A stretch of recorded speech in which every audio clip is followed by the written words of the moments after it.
Welcome, and step into the shadowed courtrooms of empire where justice crossed the ocean with steel and fire. When Spain expanded into the Americas after 1492, law followed conquest, and punishment became a powerful tool of control. From the reign of Charles V to the authority of local viceroys, crimes against the crown, the church, or colonial order were met with swift and often brutal consequences. Whippings, public humiliation, forced labor in mines and encomiendas, and execution were meant not only to punish, but to warn. The Spanish Inquisition, arriving in places like Mexico and Peru in the late 16th century, extended its reach to the New World, policing belief as fiercely as behavior. Indigenous peoples, enslaved Africans, and even Spanish settlers could find themselves accused, judged, and made examples of. These punishments helped maintain an empire, but at an immense human cost. Today, we uncover how fear, faith, and power shaped colonial justice in the Americas.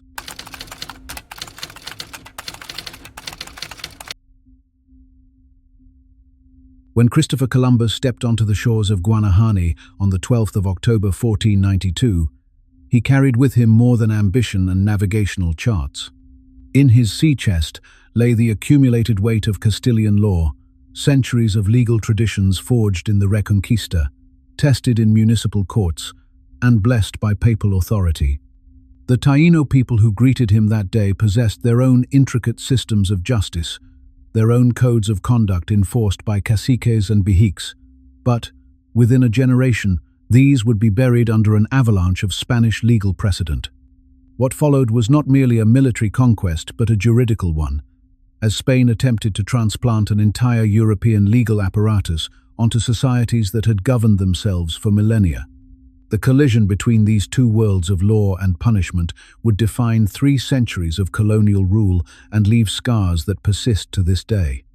Columbus himself noted in his diary that the Taíno would make fine servants, and that with 50 men we could subjugate them all, revealing from the very first encounter how Spanish legal thinking would categorize indigenous peoples not as equals, but as subjects to be governed, exploited, and when necessary, punished.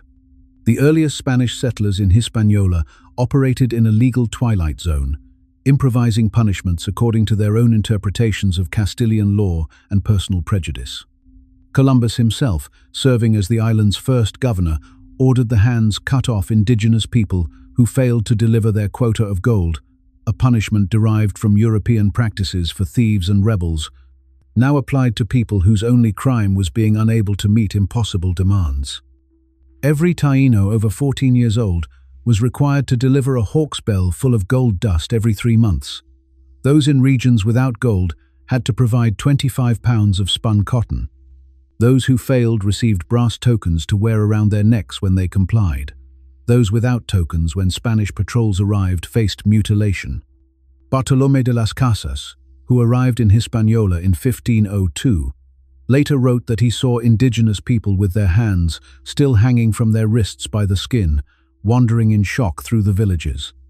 Michel de Cuneo, an Italian nobleman who accompanied Columbus on his second voyage in 1495, wrote with chilling casualness about Columbus ordering 500 indigenous prisoners to be sent as slaves to Spain, with another 500 distributed among the colonists, and the rest told they could flee, but then hunted with dogs for sport.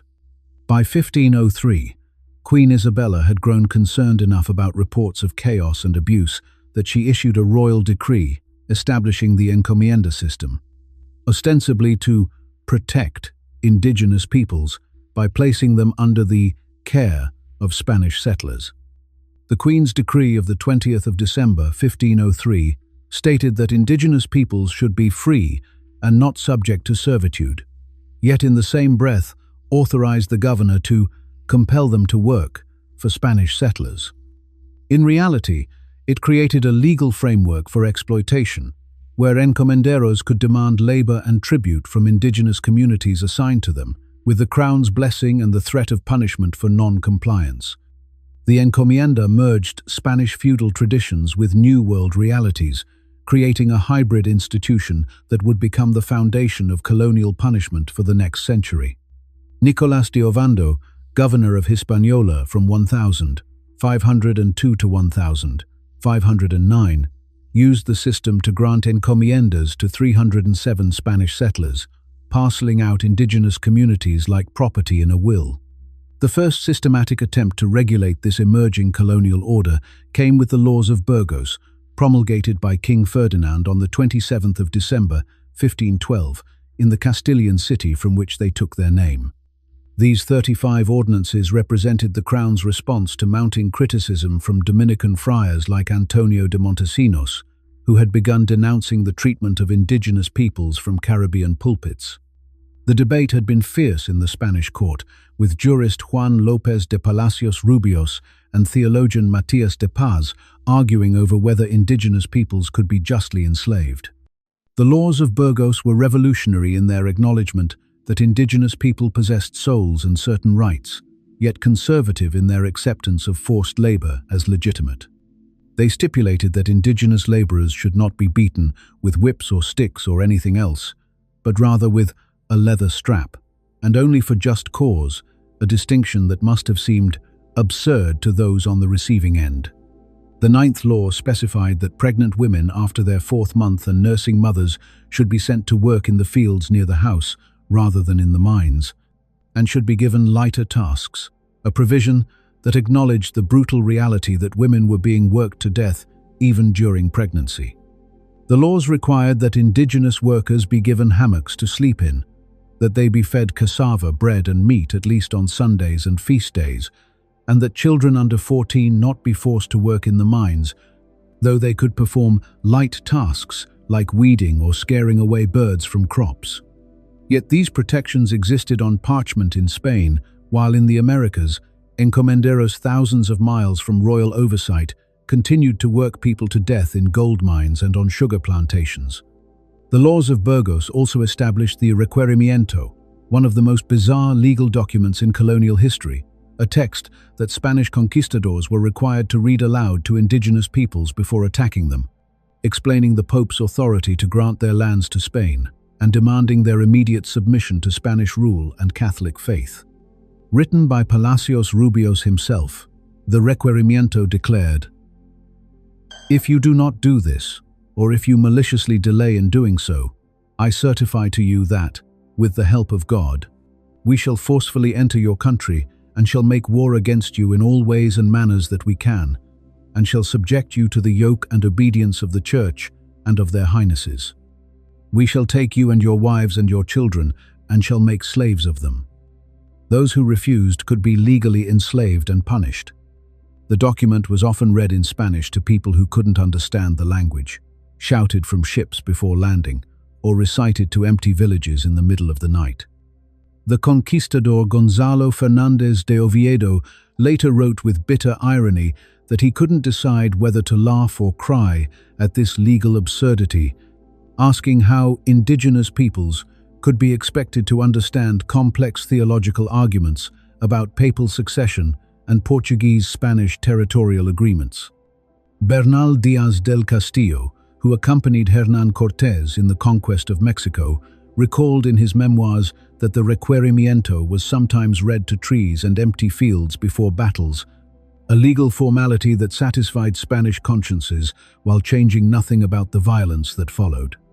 Even Palacios Rubios himself, when asked about the document later in life, reportedly laughed and said he could not tell whether the requirement was just or not. The encomienda system and the Laws of Burgos created a framework where punishment became entangled with labor extraction. Indigenous people could be punished for failing to meet tribute requirements, for fleeing their encomiendas, for practicing their traditional religions, or for showing disrespect to their encomenderos. The punishments ranged from whipping and branding to mutilation and execution, depending on the offense and the whim of local authorities. In Hispaniola, the indigenous population, estimated at between 250,000 and 1 million in 1492, had collapsed to perhaps 60,000 by 1508 and would be virtually extinct by 1548, a demographic catastrophe caused by disease, overwork, and the punishments that enforced the labor regime. In 1542, 3 decades after Burgos, the Spanish crown made another attempt at reform with the new laws of the Indies, drafted in Valladolid and Barcelona between November 1542 and June 1543.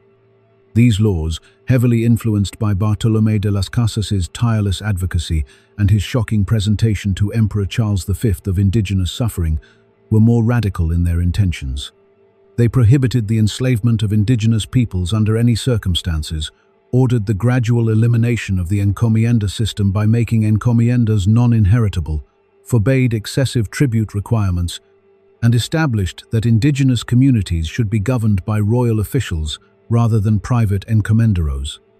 The 20th clause stated unequivocally, no person can make use of the Indians by way of naboria or tapia or in any other way against their will. The new laws sent shockwaves through the colonial establishment. In Peru, encomenderos rebelled against the crown itself, with Gonzalo Pizarro, brother of Francisco Pizarro, the conqueror of the Inca Empire, leading an armed uprising that resulted in the death of Viceroy Blasco Núñez Vela in the Battle of Ayacucho on the 18th of January 1546. Núñez Vela's head was reportedly displayed on a pike in Lima as a warning to anyone who would enforce laws protecting indigenous peoples at the expense of settler interests. Pizarro ruled Peru as a de facto independent king for 4 years before being defeated and executed by royal forces under Pedro de la Gasca in 1548. In New Spain, encomenderos were equally outraged but stopped short of open rebellion, though they sent furious petitions to Spain. The town council of Mexico City wrote that without indigenous labor, the land would be lost. The Spanish authorities faced a dilemma: enforce laws protecting indigenous peoples and risk losing control of their American territories, or compromise their principles to maintain colonial stability. They chose compromise, gradually walking back the most radical provisions of the new laws while keeping the rhetoric of indigenous protection. By 1545, the prohibition on inheriting encomiendas was quietly suspended in Peru, and by 1555, similar accommodations had been made throughout Spanish America.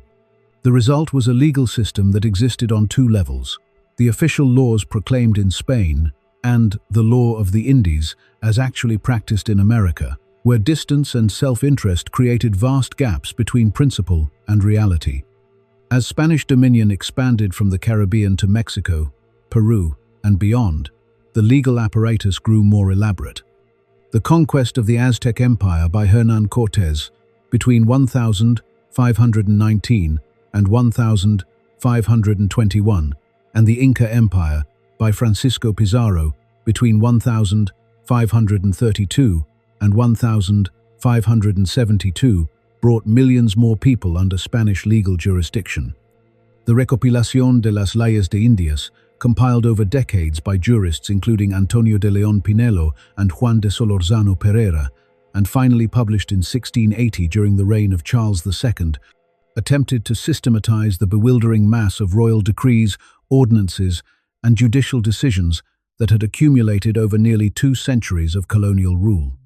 This massive legal code, organized into 9 books containing more than 6,400 laws, covered everything from the structure of colonial government to the punishment of specific crimes, from the regulation of trade to the governance of indigenous communities. Book 6, titled Of the Indians, contained 1,110 laws specifically addressing indigenous peoples. It defined different legal categories for different groups: Spaniards born in Spain, Spaniards born in America, indigenous peoples, enslaved Africans, free people of African descent, and an elaborate taxonomy of mixed-race individuals, mestizos, mulattoes, zambos, and further subdivisions like castizos, moriscos, and albinos. Each category had different rights, obligations, and punishments under the law. An indigenous person and a Spaniard convicted of the same crime would face vastly different penalties, with the Spanish legal system explicitly codifying racial hierarchy into its system of punishment. Book 7, Of Crimes and Their Punishments, specified that penalties should vary according to the quality of the persons, their condition, and the gravity of the offense. A Spanish nobleman might pay a fine for an offense that would earn an indigenous person 50 lashes or forced labor in the mines. The Catholic Church formed the spiritual and moral backbone of this legal edifice, defining not just what constituted crime but the very nature of justice itself. The Church taught that earthly punishment could save souls from eternal damnation, making even the most brutal executions into acts of divine mercy. The papal bulls that authorized Spanish conquest, including Pope Alexander VI Inter Caetera of 1493 and Nicholas V's earlier Romanus Pontifex of 1455, framed colonization as a religious duty, giving legal cover to conquest and the punishments necessary to enforce it.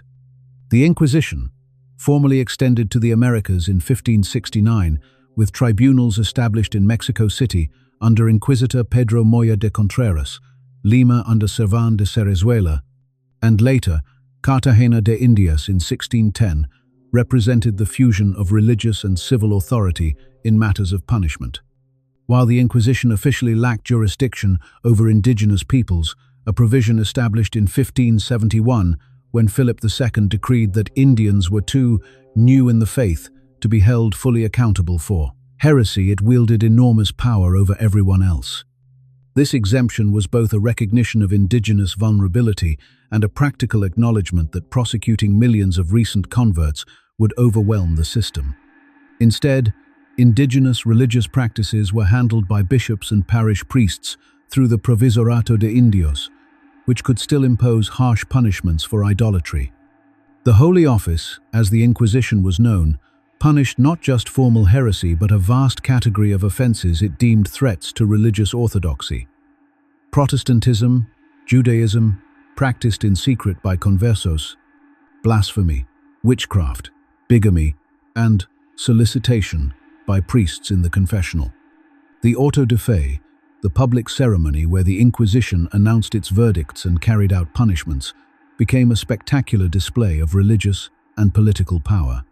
The auto de fe, held in Mexico City on the 11th of April 1649, lasted from dawn until dusk, with more than 100 prisoners paraded before crowds of thousands, their offenses proclaimed, their punishments decreed, and the unrepentant handed over to secular authorities for execution. Prisoners wore the San Benito, a penitential garment that marked their shame, and those condemned to death wore the coraza, decorated with flames and devils. In Lima, the auto de fe of the 23rd of January 1639 featured the execution of 11 people, including Francisco Maldonado de Silva, a surgeon who had converted from Christianity to Judaism. De Silva had been imprisoned for 12 years, during which he conducted a theological debate with his inquisitors, circumcised himself with a pair of scissors, and fashioned a Star of David from chicken bones. He was burned at the stake, refusing to recant even as the flames consumed him. The Mexican Inquisition burned 29 people at the stake between 1571 and 1700, but sentenced hundreds more to lesser punishments: public flogging, galley service, exile, confiscation of property, and the wearing of San Benitos for years or even lifetimes. The hierarchy of colonial justice reflected the centralized nature of Spanish imperial administration. At the apex sat the Council of the Indies in Spain, established in 1524 by Charles V and headquartered in Seville, which issued laws and reviewed major legal decisions from across the Atlantic. The council was composed of learned jurists, many trained at the University of Salamanca or the University of Alcalá de Henares, who spent their careers debating abstract legal principles about lands and peoples they would never see. In the Americas, viceroys served as the king's representatives, wielding enormous judicial as well as executive power, is less than #0. 4# is greater than the Viceroyalty of New Spain, established in 1535 with Antonio de Mendoza as the first viceroy, governed from Mexico City, all territories from modern-day California to Panama. The Viceroyalty of Peru, established in 1542, governed most of South America from Lima. Below them, Audiencia's high courts, staffed by professional judges trained in Spanish law, heard appeals and administered justice in major colonial centers. These audiencias, established in Santo Domingo, Mexico City, Panama, Lima, Guatemala, Guadalajara, Santa Fe de Bogotá, Charcas, in present-day Bolivia, Quito, Chile, Manila in the Philippines, and eventually throughout Spanish America, became crucial institutions of colonial governance. The oidores, or judges, who served on these courts, were among the most powerful men in the colonies. Their decisions, literally matters of life and death. They wore black robes and velvet caps as symbols of their authority, processed to mass with elaborate ceremony, and expected to be addressed as "Your Lordship." In provincial towns, corregidores and alcaldes mayores served as local magistrates, administering justice and often abusing their authority. Many purchased their offices from the crown. A corregimiento, in an important indigenous town, might cost 10,000 to 20,000 pesos, and sought to recoup their investment through fines, bribes, forced sales of goods to indigenous communities at inflated prices, and the exploitation of indigenous labor. A corregidor typically served a 5-year term, during which he could accumulate enormous wealth while indigenous communities under his jurisdiction sank deeper into poverty and debt. This system created perverse incentives for harsh punishment. Fines enriched the corregidor, forced labor filled his purse, and arbitrary imprisonment could extract bribes from desperate families. Don Juan de Palafox y Mendoza, Bishop of Puebla and Visitor General of New Spain, wrote in his famous 1642 letter to Pope Innocent X that the corregidors are like ravening wolves who enter office poor and leave rich, having destroyed entire provinces. He described how they forced indigenous communities to purchase silk stockings, velvet, and other luxury goods they neither needed nor could afford, punishing those who refused with imprisonment or flogging. This elaborate legal structure created multiple jurisdictions that often competed and conflicted with each other. Regular civil courts handled most criminal cases, but ecclesiastical courts claimed jurisdiction over crimes involving clergy and matters of faith. A priest accused of murder might be tried in an ecclesiastical court with far gentler punishments than a layman would face. Indigenous communities, under the laws of the Indies, were supposed to be governed partly by their own traditional authorities, the caciques and principales, who had governed before the conquest, creating yet another layer of legal complexity. The Crown recognized these indigenous authorities as natural lords, who could adjudicate minor disputes and collect tribute, though always under Spanish oversight. Military personnel answered to military courts, and the Inquisition operated as a law unto itself. A single case could be disputed among multiple jurisdictions, with different courts claiming the right to judge and punish. The conflict over jurisdiction in the case of Archbishop Carranza of Toledo, who was arrested by the Spanish Inquisition in 1559, lasted 17 years and involved disputes between Spanish and Roman authorities. In the Americas, such jurisdictional disputes were common. This legal pluralism created opportunities for those with resources and connections to manipulate the system. A wealthy merchant accused of fraud might argue his case should be heard in a commercial court, then in a civil court, then appeal to the audiencia, each transfer buying time and the possibility of a favorable verdict. Meanwhile, the poor and powerless faced a bewildering maze of overlapping authorities, any of which could decree their punishment. The system was designed not for clarity or efficiency, but for control, a web of laws, courts, and punishments that reinforced Spanish authority at every level of colonial society, from the viceroy in his palace to the indigenous village, where a corregidor could order a flogging for the slightest offense.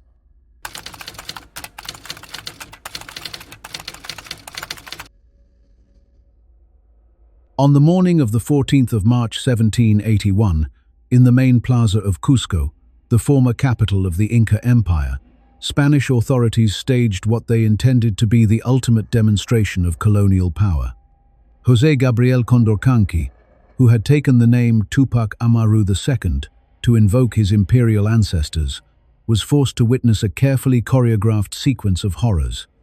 First, they brought out his wife, Micaela Bastidas, whose tongue was cut out before she was garroted with an iron collar that slowly crushed her throat. Micaela had been the rebellion's tactical genius, writing letters in perfect Spanish to coordinate military movements across multiple provinces, managing supply lines, and urging her husband to attack Cusco when Spanish forces were weak. Her intelligence and determination had terrified Spanish authorities as much as any indigenous army. Then his eldest son, Hipólito, barely 20 years old, was strangled before his eyes. His uncle, Francisco Tupac Amaru, who had spiritual authority as a descendant of the Inca royal line, was hanged. His brother-in-law, Antonio Bastidas, his commanders, Antonio Oblitas and Tomas Parvina, all executed while he watched, unable to speak, unable to look away. The Spanish had designed this punishment with meticulous cruelty, understanding that psychological torture could exceed physical agony. The visitador José Antonio de Areche, who had ordered this spectacle, wrote to Madrid that it was necessary to make an example so terrible that the memory of it would last forever. Only after watching his family and followers die did Tupac Amaru's own punishment begin. They cut out his tongue so he could not address the crowd that had gathered. Estimates range from 10,000 to 15,000 witnesses, indigenous and Spanish alike, packed into the plaza. Some had been forced to attend by Spanish authorities. Others came voluntarily, hoping somehow for a miracle. They tied his limbs to 4 horses, strong animals specially selected for the task, and whipped them in different directions, attempting to quarter him alive. But his body would not tear.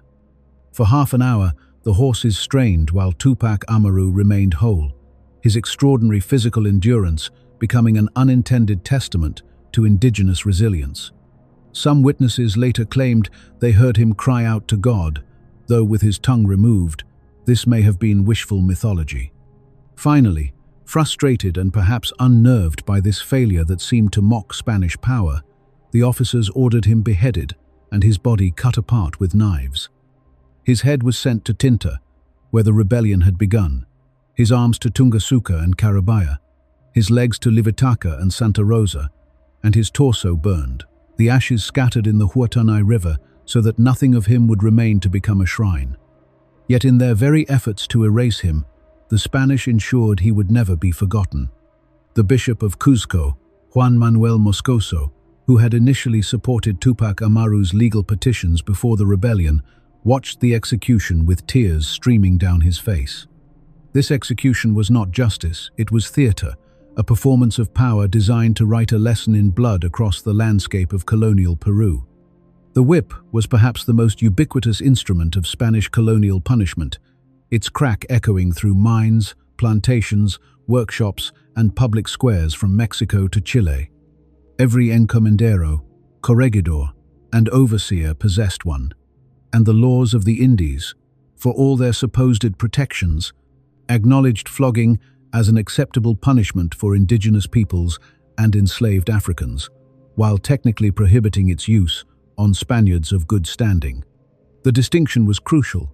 Spanish honor could not withstand the degradation of a public whipping, but indigenous and African bodies were considered different, less sensitive to shame, more in need of physical correction.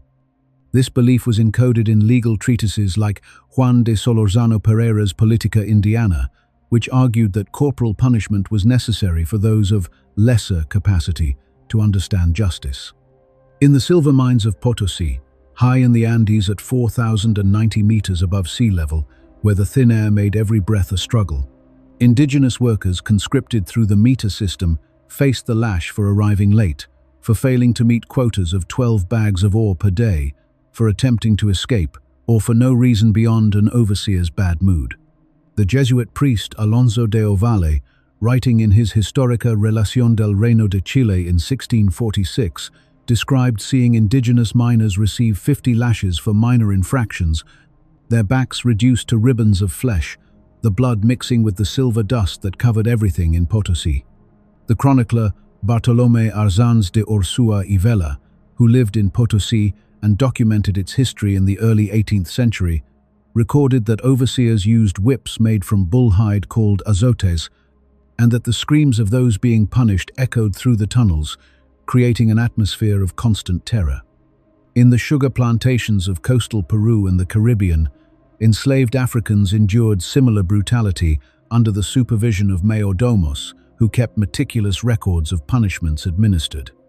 The Spanish Código Negro of 1789, promulgated by Charles IV, theoretically limited punishment to 25 lashes and required that slaves not be whipped while naked, that punishments be proportionate to offenses, and that masters not mutilate or kill their slaves.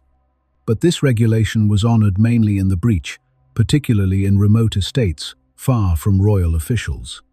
Fernando Ortiz, the great Cuban anthropologist who pioneered the study of Afro-Cuban culture, later documented punishment instruments used on sugar estates, the cepo, the grillet, and various types of whips including the latigo, the rebenque, and the terrible zuriago made of braided leather with metal tips that could strip flesh from bone.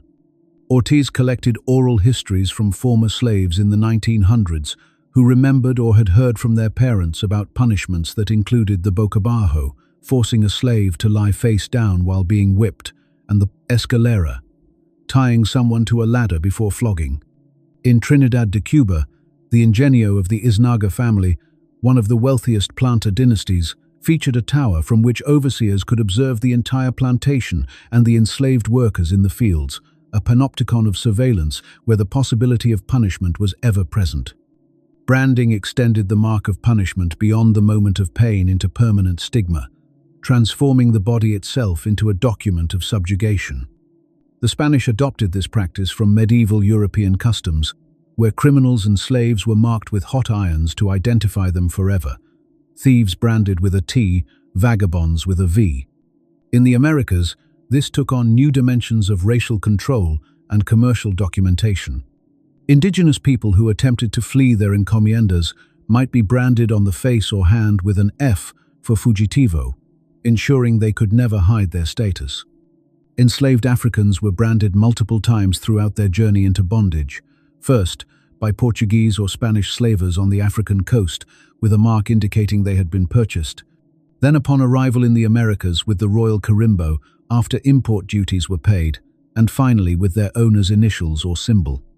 The Spanish crown, always attentive to its revenue, required that enslaved people imported to the Americas be branded with the royal seal, usually a crowned R for Rey after import duties were paid, literally branding them as taxable property.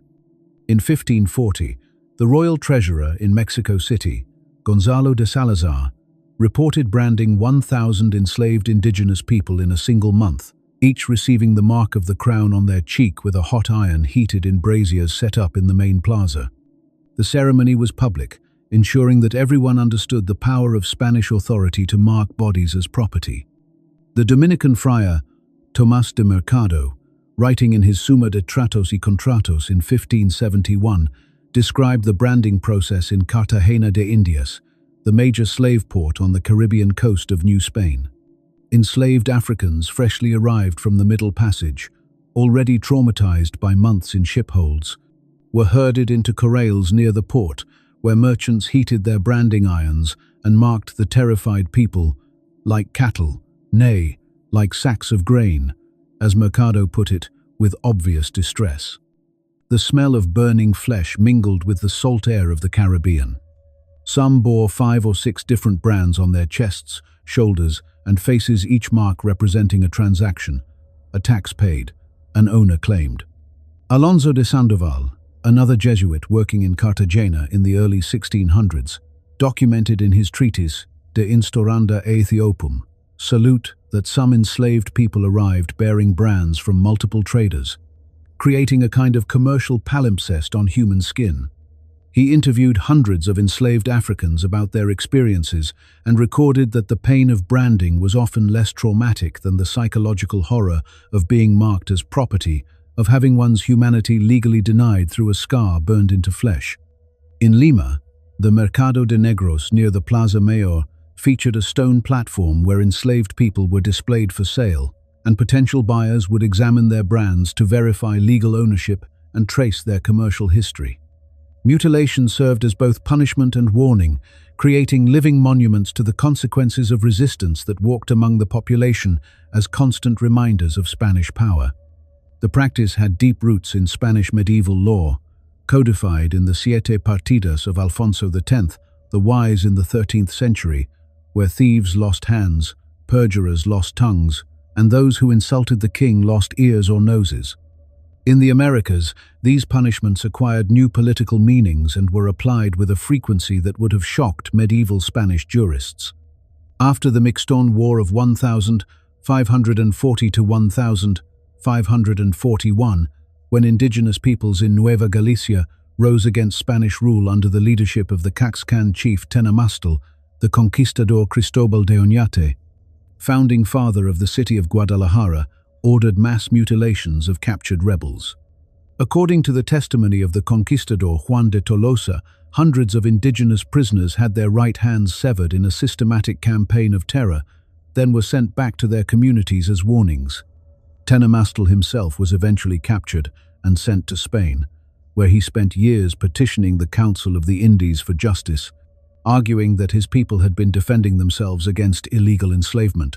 A remarkable case of a mutilated indigenous leader using Spanish legal rhetoric against the empire itself.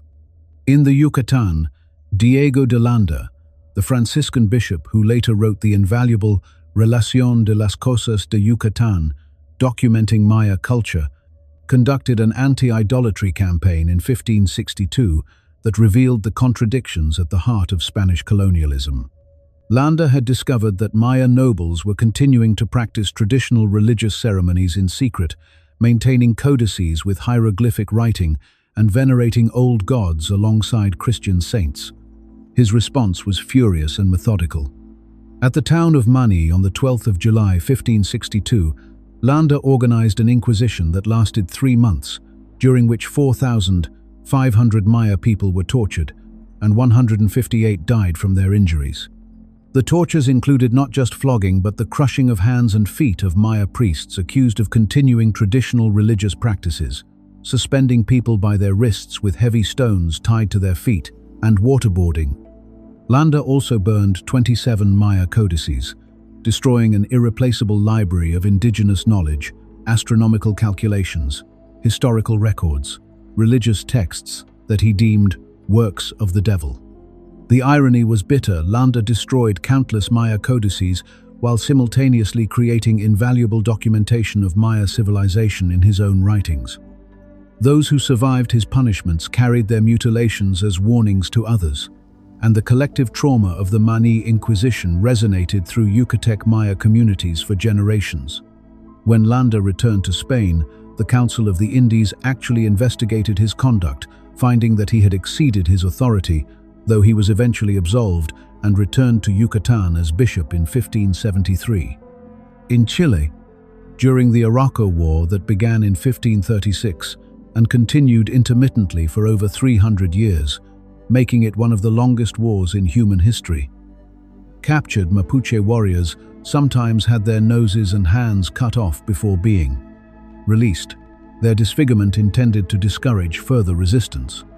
The Spanish soldier-poet Alonso de Erquila, who fought in Chile in the 1552, documented these practices in his epic poem La Araucana, which paradoxically celebrated Mapuche resistance even as it described Spanish cruelty.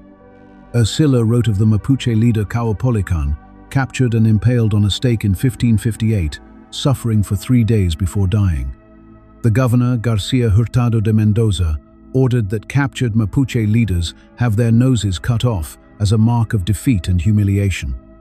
Yet the Mapuche continued to fight, their determination unbroken by Spanish cruelty, eventually forcing the Spanish to recognize a de facto border at the Biobío River, one of the few places in the Americas where indigenous resistance successfully limited Spanish territorial expansion. Hanging and execution by garrote represented capital punishment for common criminals and rebels, distinguished by the twisted logic of Spanish legal thought from the honor of execution by beheading, which was reserved for nobility. A person's death was as hierarchical as their life. In the main plazas of colonial cities, permanent gallows stood as reminders of royal justice, their presence shaping the physical and psychological geography of urban space. The Plaza Mayor of Mexico City featured gallows on its northern side, visible from the Viceroy's palace, where the bodies of executed criminals were left hanging for days as warnings, slowly decomposing in the tropical heat. while vendors sold food and merchants conducted business beneath them. After the Cortés conspiracy of 1566, when rumors spread that Martín Cortés, son of the famous conquistador Hernán Cortés, was plotting to make himself king of Mexico, the viceroy Don Gastón de Peralta launched a campaign of arrests and brutal interrogations. Two brothers, Alonso and Gil González de Ávila, prominent Creoles with noble lineage, were beheaded in the plaza, their status earning them this cleaner death, but their alleged co-conspirators of lower social rank were hanged. Baltasar de Aguilar Cervantes and Cristobal de Oñate were tortured on the rack until their joints dislocated, then hanged. The distinction in execution method reinforced the hierarchy that governed life as well as death. The chronicler Bernal Díaz del Castillo, then an old man living in Guatemala, wrote with disgust about the executions, noting that many of those killed had been his comrades in the conquest of Mexico 40 years earlier, now destroyed by accusations that may have been fabricated. Following indigenous rebellions, Spanish authorities often hanged captured leaders in their home villages, ensuring that the community that had followed them into rebellion would witness their defeat. The bodies were sometimes left hanging for weeks until they decomposed or were eaten by vultures and crows, the rotting corpses, a constant reminder of Spanish power.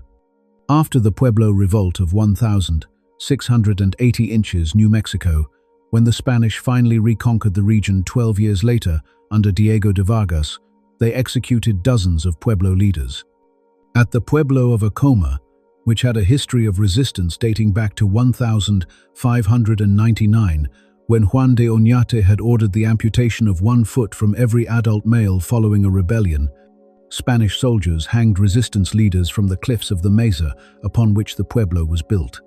In the Andes, after the suppression of the 1,750 rebellion led by Juan Santos Atahualpa in the central Peruvian jungle, Spanish forces displayed the bodies of captured rebels on gibbets along the main roads leading into the region, creating a macabre corridor of corpses that travelers had to pass through for months. The Inquisition refined punishment into elaborate ritual, transforming justice into spectacle with the auto de fe, literally, act of faith that combined religious ceremony, judicial proceeding, and public entertainment in a carefully orchestrated performance that could last an entire day or even multiple days. These events followed precise protocols developed over centuries of inquisitorial practice in Spain and adapted to American circumstances.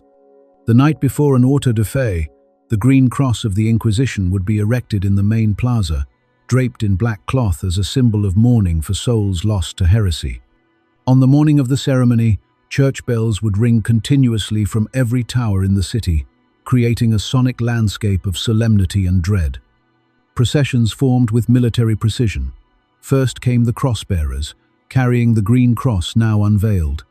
Then the familiars of the Inquisition laymen, who served as the Holy Office's eyes and ears in the community, wearing black cloaks with red crosses. Then the prisoners in order of their offenses and punishments. The least serious offenders walked first, wearing tall conical hats called corozas and sanbenitos, penitential garments resembling ponchos, decorated with crosses for the repentant and flames for the condemned. Those sentenced to death wore sanbenitos painted with flames pointing upward or downward, along with images of demons dragging souls to hell. They carried unlit candles symbolizing their souls extinguished from grace. The auto de fe held in Lima on the 23rd of January 1639 began at dawn and lasted until nightfall, a marathon of punishment witnessed by the viceroy, the archbishop, members of the audiencia, and thousands of common people who filled the plaza and climbed onto rooftops for better views.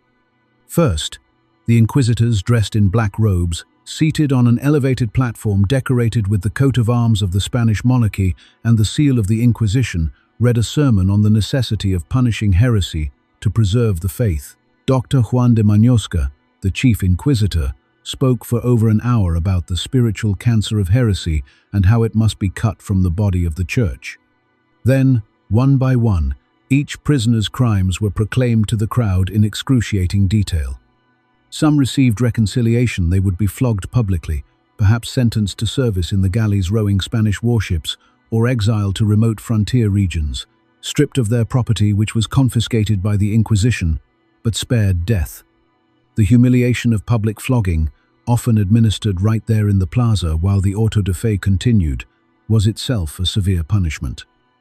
Others, the relaxed, were handed over to secular authorities for execution, since church law forbade clergy from shedding blood directly, a legal fiction that allowed the Inquisition to maintain its spiritual purity while ensuring the burning of the condemned.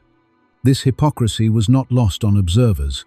The Spanish humanist Juan Luis Vives had written critically about it a century earlier, and anti-clerical Creoles sometimes muttered about it in private. The Lima auto de fe of 1639 featured the case of Francisco Maldonado de Silva, a surgeon of Portuguese converso descent who had secretly converted from Christianity to Judaism after reading the Hebrew Bible. Maldonado de Silva had been imprisoned in the Inquisition's secret cells for 12 years, during which he conducted a remarkable theological debate with his inquisitors through written exchanges, circumcised himself with a pair of rusty scissors in a painful act of religious commitment, and fashioned a Star of David from chicken bones that he wore hidden under his prison shirt. His learning and determination impressed even his jailers. At the auto de fe, when his sentence was read, relaxation to the secular arm, meaning death by burning, Maldonado de Silva addressed the crowd, arguing passionately that Judaism was the true faith and Christianity a corruption. The inquisitors ordered him gagged. He was burned at the stake at the Quemadero, the burning place outside the city walls, refusing to recant even as the flames consumed him. 11 people were executed at that auto de fe, but Maldonado de Silva's defiance became legendary, whispered about in converso communities across Spanish America as an example of martyrdom. In Mexico City, the auto de fe of the 11th of April, 1649, was even more elaborate, featuring the case of Tomás Treviño de Sobremonte, a wealthy converso merchant accused of secretly practicing Judaism. The Inquisition had been investigating Treviño for years, accumulating testimony from servants, business associates, and even family members who claimed he had refused pork, had been seen washing his hands before prayers in a manner suggesting Jewish ritual, possessed books that might contain Hebrew passages, and once made a comment criticizing the doctrine of the Trinity. After his arrest in 1642, Treviño spent 7 years in the Inquisition's cells, interrogated repeatedly, eventually subjected to the potro and the garrucha. Under this torture, he confessed to being a secret Jew, implicating others in what the Inquisition claimed was a vast conspiracy of crypto-Jews in Mexico. At the auto de fe, wearing his San Benito painted with devils and upward-pointing flames, he was paraded before an estimated 30,000 spectators who had gathered in the plaza and surrounding streets. The ceremony was so important that a special viewing platform had been constructed for Viceroy Marcos de Torres y Rueda and his court. The Inquisition read Treviño's sentence: relaxation to the secular arm, meaning death by burning. But there was a final theatrical element. If he recanted and accepted Catholic last rites, he would receive the mercy of garroting before burning, spared the agony of burning alive. Treviño, broken by years of imprisonment and torture, accepted. He was strangled at the stake, then his body burned to ensure no relics remained that might become objects of veneration. His estate, valued at over 50,000 pesos, an enormous fortune, was confiscated by the Inquisition, which used such confiscations to fund its operations. This financial incentive often influenced who was prosecuted. Wealthy conversos were particularly vulnerable. The auto de fe was not merely about punishing individuals, but about demonstrating the totality of religious and political power, creating a shared experience of awe and terror that bound the colonial community together through witnessing punishment. The encomienda, repartimiento, and mita systems transformed labor itself into punishment, grinding people down through years of forced work rather than single dramatic executions, what the anthropologist Nancy Shepherd Hughes would later call structural violence, less spectacular than an auto de fe but ultimately more destructive. These institutions represented punishment as a way of life, where the threat of worse punishments enforced compliance with an exploitative economic order. The encomienda, established in the earliest years of colonization through Queen Isabella's decree of 1503 and codified in the laws of Burgos of 1512, granted Spanish settlers the right to demand tribute and labor from indigenous communities. In theory, encomenderos were obligated to protect their charges and ensure their Christian instruction, a reciprocal relationship of mutual obligation. In practice, the system became a mechanism for extracting maximum labor until people died, then replacing them with others. Bartolomé de las Casas calculated in his Historia de las Indias that in Hispaniola alone, the indigenous population had declined from over 1 million in 1492 to perhaps 32,000 by 1514, and to near extinction by 1548, a demographic catastrophe largely caused by overwork in the encomienda system, combined with disease and punishment. When Columbus imposed his gold tribute system starting in 1495, requiring every Taíno over 14 to deliver a hawksbell full of gold dust every 3 months, indigenous people spent so much time searching for gold in rivers and streams that they couldn't plant or harvest crops. The resulting famine, combined with brutal punishments for those who failed to deliver gold hanging, mutilation, being hunted by war dogs, decimated the population. The repartimiento, which gradually replaced the encomienda in the later 16th century, theoretically paid indigenous workers for their labor and limited the time they could be compelled to work. The ordinances issued by Viceroy Luis de Velasco in New Spain in 1601 specified that indigenous workers should receive wages, work no more than 45 days per year in rotation, and be treated humanely. Yet the reality was quite different. Corregidores allocated workers to Spanish estates, mines, and workshops in what amounted to a labor draft, and the wages paid were often nominal or paid in overpriced goods through the corrupt repartimiento de bienes system. Workers who failed to appear when summoned faced flogging or imprisonment. The poet, Bernardo de Balbuena, describing Mexico City in his 1604 poem Grandeza Mexicana, celebrated the city's magnificence while ignoring the indigenous laborers whose forced work had built it. The mita, adapted by the Spanish from an Inca system of rotational labor service called mita, became especially deadly in the silver mines of Potosí in present-day Bolivia. Under Viceroy Francisco de Toledo's reforms of the 1572, specifically, his ordinances of 1574 indigenous communities in a vast region of the Andes called the Mita provinces, stretching from Cusco to northern Argentina, were required to send 1/7 of their adult male population to work in the mines each year. The mitayos, as these workers were called, traveled hundreds of kilometers to Potosí, often bringing their families since the service could last months or even years. Some communities were over 1,000 kilometers from Potosí, and the journey itself, across high mountain passes and desolate plateaus, killed many before they ever reached the mines. Inside the mines, they descended rickety wooden ladders into shafts that plunged 200, 300, even 500 meters into the earth, into galleries so narrow they had to crawl, carrying bags of silver ore weighing 50 to 60 pounds on their backs.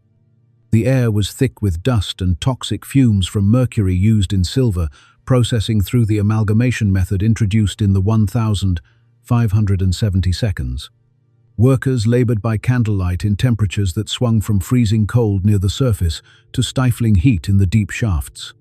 The work shift lasted from Monday morning to Saturday evening, with workers living underground for the entire week, sleeping in the tunnels. Many never returned, killed by cave-ins, falls from ladders, mercury poisoning, or simply exhaustion and altitude sickness. The Augustinian friar, Antonio de la Calancha, writing in his Crónica Moralizada del Orden de San Agustín en el Perú, published in 1638, called Potosí the mouth of hell, and estimated that 8 million indigenous people had died in the mines since their opening in 1545, a figure likely exaggerated but reflecting the genocidal reality of the system. Modern historians estimate the death toll in the hundreds of thousands. Fleeing the Mita was legally punishable by flogging, imprisonment, or being sent to work in the mines for extended periods beyond the normal rotation. Communities depopulated as people fled to escape the Mita, some becoming forasteros settling in other provinces where the Mita didn't apply, disrupting agricultural production and creating a spiral of economic collapse in the Mita provinces. The Curaca, who were responsible for sending the quota of mitayos, faced impossible choices if they failed to deliver the required number. Spanish authorities would imprison or flog them. If they complied, they sent their own people to almost certain death. Some Curacas solved this problem by hiring indigenous workers from non-Mita provinces as substitutes, creating a class of mingados who worked in place of those who could afford to pay them, essentially buying their way out of the punishment of the Mita. The system created profound social stratification within indigenous communities. The Mita was not officially abolished until 1812, during the Independence Wars, having consumed countless lives across 2.5 centuries of operation. When indigenous and African peoples rebelled against these systems, Spanish punishments escalated from routine brutality to political terror designed to break not just individuals, but entire communities, to make resistance itself seem futile and suicidal.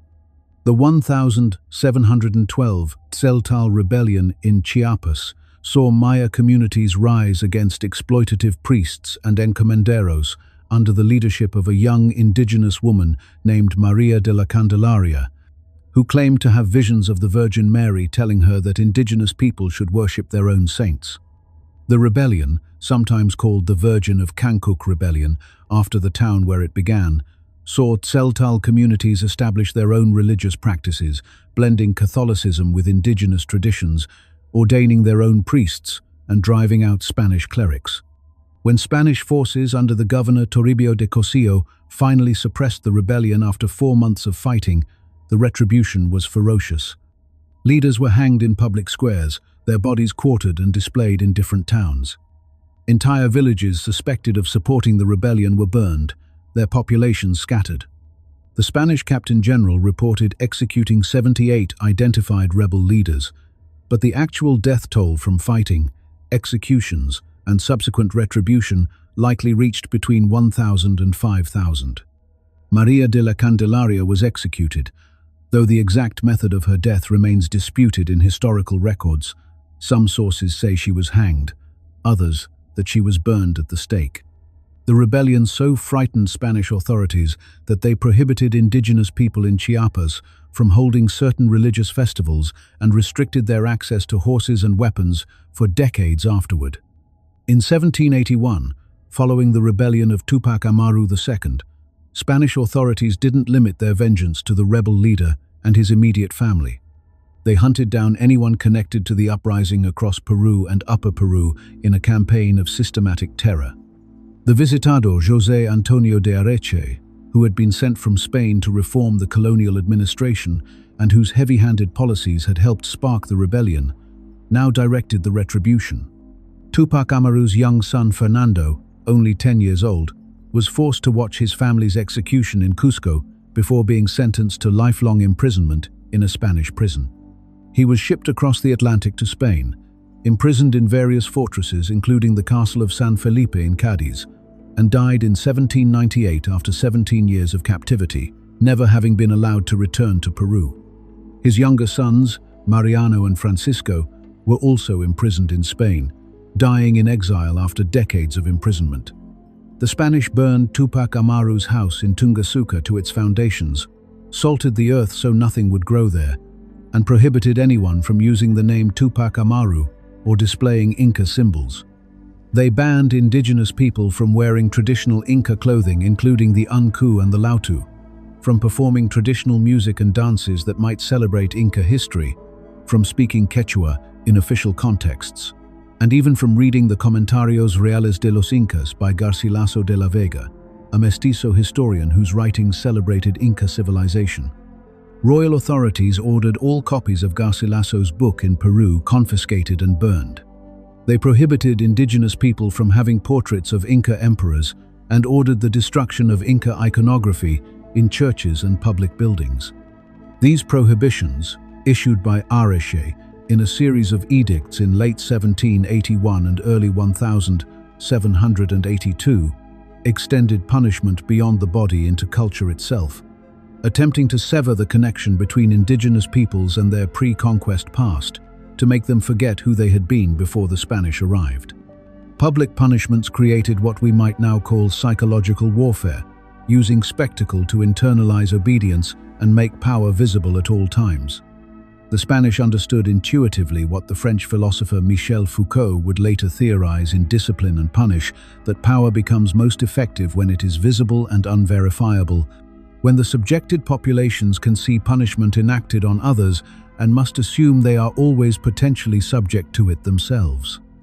The gallows standing empty in the plaza were as effective as gallows in use, the threat implicit in their presence shaping behavior every day.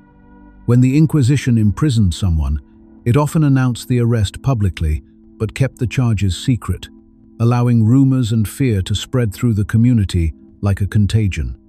Families of the accused might not know for years whether their loved one was alive or dead, sentenced or still under investigation. This uncertainty created a climate of fear more pervasive than any single punishment. The Inquisition's cells in Mexico City, located in a building on the corner of what is now Brazil and Venezuela streets in the historic center, held prisoners in isolation, sometimes for years, with no communication with the outside world, a punishment called incomunicación that broke many prisoners psychologically before any physical torture began. In indigenous communities, Spanish authorities often selected local leaders for public punishment, knowing that the humiliation of seeing their cacique flogged or their principales imprisoned would break community resistance more effectively than punishing anonymous individuals. When the Zapotec leader Tehuantepec was executed in 1550 for leading resistance to Spanish rule in Oaxaca, the Spanish forced the entire indigenous population of the region to watch his hanging, then displayed his head on a pike in the town plaza for months. After the execution of Tupac Amaru II, the Spanish forced indigenous communities in Cusco to attend Thanksgiving masses, celebrating the victory over the traitor, compelling them to participate in ritualizing their own defeat. Indigenous people were required to wear special clothing, identifying them as former rebels or supporters of rebels, and to publicly renounce Tupac Amaru and swear loyalty to the Spanish crown. The trauma of these experiences passed through generations, creating what some scholars have called a colonial unconscious, patterns of fear and deference that persisted long after the specific punishments that created them had ended. The Peruvian novelist José María Arguedas, writing in the 20th century, described how indigenous communities in the Andes still spoke in whispers about the execution of Tupac Amaru, as if Spanish soldiers might still be listening nearly 200 years later, the memory of that punishment continuing to shape behavior across centuries. And so, beneath the burning sun of the New World, we leave behind the shadow of the Spanish Empire, an age where conquest was cloaked in faith and punishment was the price of rebellion. From the silver mines of Potosí to the plazas of Mexico City, justice often came bound by chains and crucifixes. Fray Bartolomé de las Casas once lamented, "The Spaniards have destroyed so many kingdoms that it breaks the heart to hear of them." Yet even in the cruelty of empire, voices of defiance rose, proof that no punishment could silence the cry for freedom forever. Thank you for delving into this chapter of fire and faith. Until our next journey through history's echoes, adios, and may truth always be your compass.